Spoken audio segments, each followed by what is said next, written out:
How would you describe the state of Oregon streets right now? I think they're awful. I live in Portland. I see people living on the streets. I see more trash than I've ever seen. And actually, I was just talking to a friend who's new to this area. She's like, where are your trash cans? I don't even know where to take my trash. So we can definitely do a better job. We don't feel safe, the streets don't feel safe, and I think there are some concrete things we can do to make that better. So if elected, you'll say you'll end homelessness for veterans, families with children, young adults, people 65 and older by 2025. Mm-hmm. How do you plan to do that? I really appreciate you taking a look at my plan. I'm the only candidate that has that level of detail on my website. The reason I started with those populations of folks who are living on the streets is that you got to start somewhere and focus on communities where there are resources. So we have resources to help our veterans. You know, when families and kids are living on the street, that affects the trajectory of that entire family and the educational success of those children.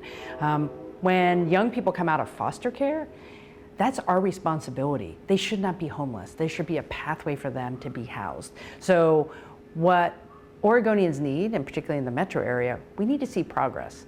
So I believe we can make progress in the first 6 months, in the first year, to help more people get into housing. Now to do that, one of the great things about visiting Blanchet House today was you need to have those supports of people building relationships to understand there's a place to get help, right? So the peer program here at Blanchet is really important, right? Talking to individuals living on the streets, connecting them with services, getting into transitional housing like they have here at Blanchet, and then getting into apartments. We have to do the whole continuum of services. So for me, it's making sure that we're holding our city and county leaders accountable to use the money they have to get all those services to work better for folks. So I start with outreach teams because that connection is really important. Say, you've been on the streets, we're here to help. What do you need? Mental health and addiction services, here you go. Do you need to get into a transitional shelter, like a converted motel room? Here you go. And you need permanent housing. We need to continue to build more housing, but also get people into what housing is already here. You have to do all of it. So it's coordination with existing resources. It's working with the providers who are doing the work today and really focusing on what the individual needs. Will you continue to allow camping on the sidewalks? I think the city has taken the right approach of restricting certain areas for safety and health reasons where people should not be camping outside. Until we have enough shelter space, there will have to be some folks outside. Now, what I would say is, how do we make those cleaner? Living in a tent doesn't mean you have to live in trash, right? I've been in other parts of our state where people are living in tents, but there's not a speck of trash anywhere, right? There's cleanup, there's commitment to making sure things are clean and safe. We can, as we transition to get more people into housing, we can do it better, cleaner. And I've been a big fan of trying to come up with more managed villages. I think that's a good option for people who don't want to be in a traditional shelter, but would like to be in a place where they feel safer. That's why I supported $5 million for the Arbor Lodge shelter in North Portland, which is both a traditional shelter, 24/7 shelter, and small pod homes on the parking lot, because it gave another option. Honestly, we have to just do more of that across the city. A lot of people see this issue as a city-specific issue. What will you do at the state level to make a difference on our streets, say here in Portland? Such a good question. This is a statewide issue. We're obviously dealing with it. It feels very intense in Portland. Couple things. You know, more than 3 years, almost 3 years ago, I called for a homelessness state of emergency at the state level, because the state issued a report that I actually read, and it said, we have too many people who are unsheltered living on the streets. And so I came into the 2020 session with money for shelters, a bill that said, let's get shelters sited faster, $100 million more for building affordable housing. And unfortunately, what happened is that session shut down because Christine Drazan walked out of the session, holding the state hostage, and that work didn't happen. We missed an entire year of what we could have been doing differently because of that walkout. And now we're paying the price for it. We're trying to catch up.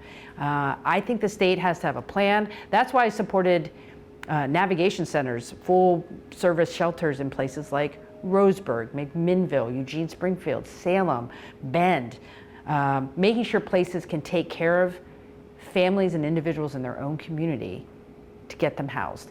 Because if you become homeless in a community like, let's say, McMinnville, that's where all your friends are. That's where your family is. That's where people who know you are.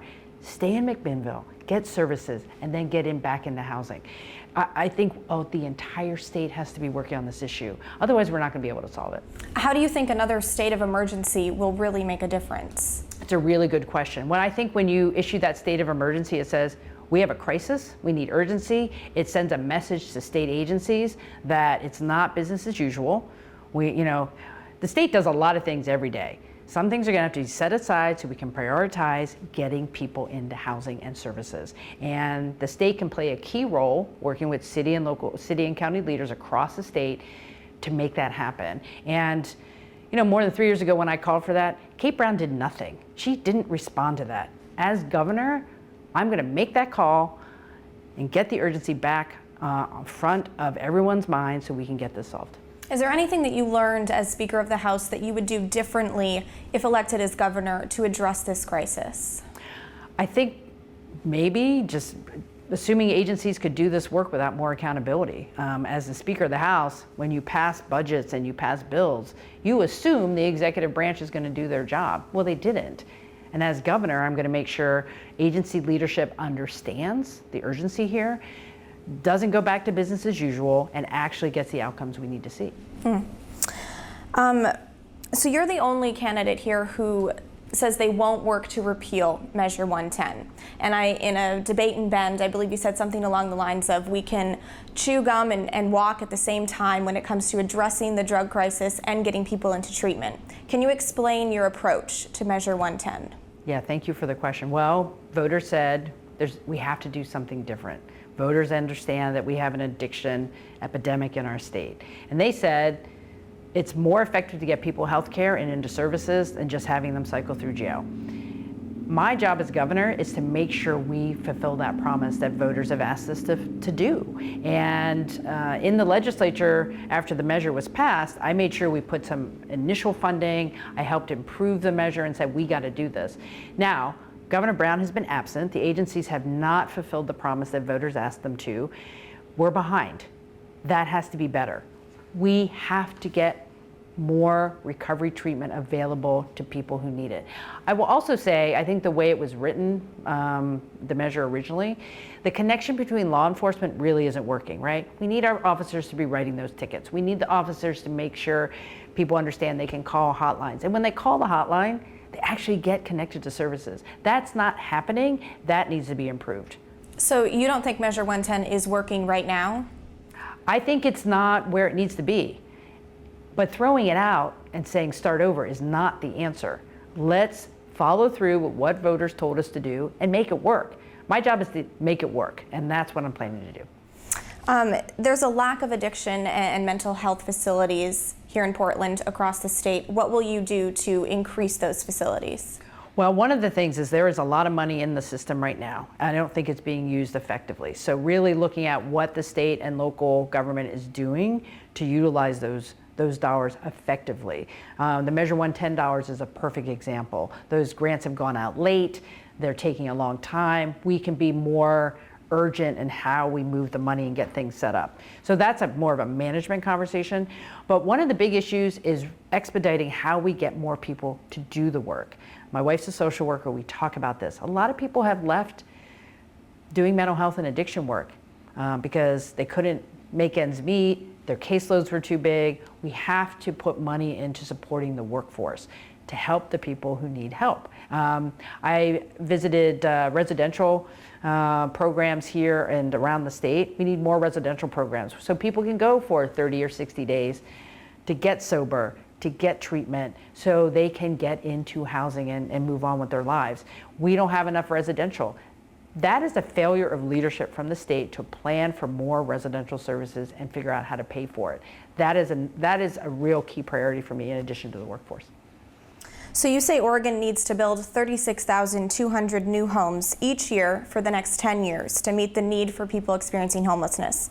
How do you plan to do that given how long it takes for some of these building projects? I am so glad you read my plan. Yes, we have to build more housing. So as you see in my plan on day one, we're going to bring people together and say, okay, this is a multi issue, right? We need a workforce that can build the housing. So it's the conversation with our schools and our community colleges and our unions. How do we get people into building more homes? We have to work with the folks who build the homes and say, how do we make it easier for you? How do we make the permitting easier? How do we do the upfront money so you can get projects started? When it takes 6 or 7 permits in the city of Portland, that's different agencies, by the way, to get something built, that is way too long, right? We have to streamline what Portland does in particular, but also places around the state, helping local government get those permits done quicker. We have to talk about how we finance these things. Yes, the state has a role, and we've done a lot for low-income housing, but this is also workforce housing. How do we get the financing out there that the private sector will build more housing that is affordable? And I would also encourage different types of housing, townhomes, duplexes, not just big apartments, which can be very expensive to build. We need all kinds of housing options that people can either rent or own. So you got to do it all, and I'm really looking forward to working on it. How do you ensure that your plans will not just remain conceptual and actually go into action? Oh, I really hate meetings for the reason. Plans have to actually make stuff happen. You know, I think sometimes Oregon's really good about spending a lot of time, a lot of recommendations, and they sit on the shelf. I read reports and say, well, you said we should do this. Let's do this, because people need us to make things happen. And that's always been, I'm always like, people need help. Let's not wait around. It might not be perfect, but we got to start somewhere. And I think we know what we need to do. We just need to push and have urgency in what we're doing. And where will the money come from for all of these ideas? Well, that's a good question. As in terms of housing, I'm hoping to come into the most available legislative session probably in 2024 to talk about more money for housing. But you have to realize we are spending hundreds of millions of dollars at the state right now to build affordable housing. And frankly, it's just taken too long.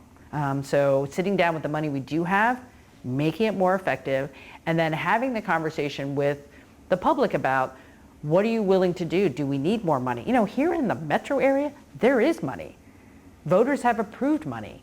Is it working? Are we getting housing built? Are the services meeting the needs of people? Those are the questions I would ask as governor that right now no one in the state, I think, is really asking. And I will, because that's what it means to lead.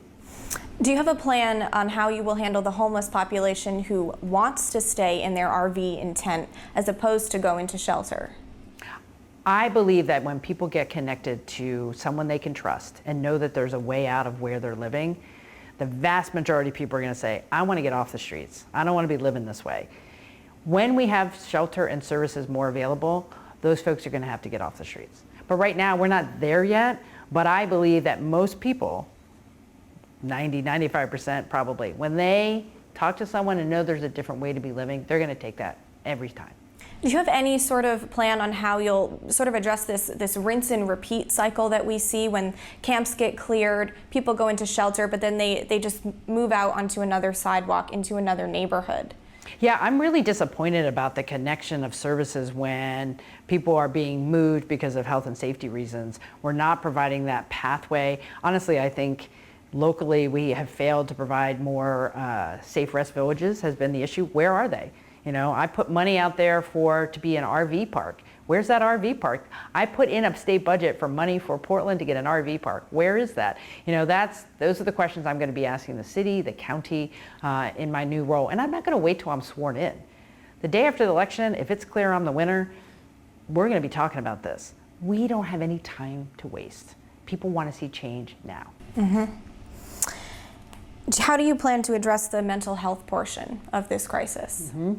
Well, getting back to making sure we have the services that we need. That's having the workforce that's there to serve people so they can get quality care. Making sure we have residential and outpatient services, right? This is a continuum. When someone is getting well from an addiction or mental health issue, it's not one thing. It's making sure they're continually connected to the right services at the right time. And there are a lot of good people doing this work. We have resources that have not moved out of the state yet, or not in an effective way, that can solve some of this issue. And I'm not going to take no for an answer, right? People need help. People are dying. And I think there are people who want things to be different. They just need someone to help push things along.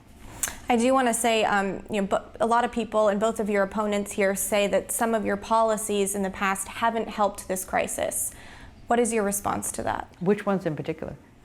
Which policies in particular? I think a lot of them say that you're for tent cities and that you're for people camping on the sidewalks and that you're not going to change that. That's a lot of what I've been hearing. Well, I know what they're saying, and it's just wrong. When the court said it's unconstitutional to jail somebody just for being homeless, we have to live by what the courts say. What I think the city and counties can do is be very specific about where people can and cannot be, and for the folks that are on the streets, getting them connected to services. I don't want people living on the streets. I'm not approving of any of this. And frankly, we got to clean up the trash. Going back to the previous comments, we can have, if people have to live outside until we get enough shelter or transitional housing, let's make it cleaner, let's make it safer. I've been a big proponent of converting motels to transitional shelter, an idea that both Betsy Johnson and Christine Drazan have opposed. It is working. In just 6 months, when we did our first round of funding in Project Turnkey, we increased shelter capacity statewide by 20% in only 6 months. It works. We have motels around the community here that can be converted quickly. We got to do more of that. Nobody wants to be on the street. Let's get them into a motel, get them into safety and security, and then get them into permanent housing.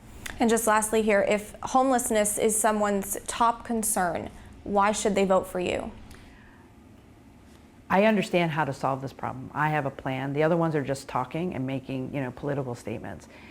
I'm not about the politics. This is about serving people. It is unsafe for people to be on the streets. And if you're living right next to someone in a tent, also unsafe for you. None of us want this. I am committed. It's about solving this problem. And I have the experience and frankly, the toughness to get it done. Perfect. Thank you so much. Thank you, Blair. Yeah.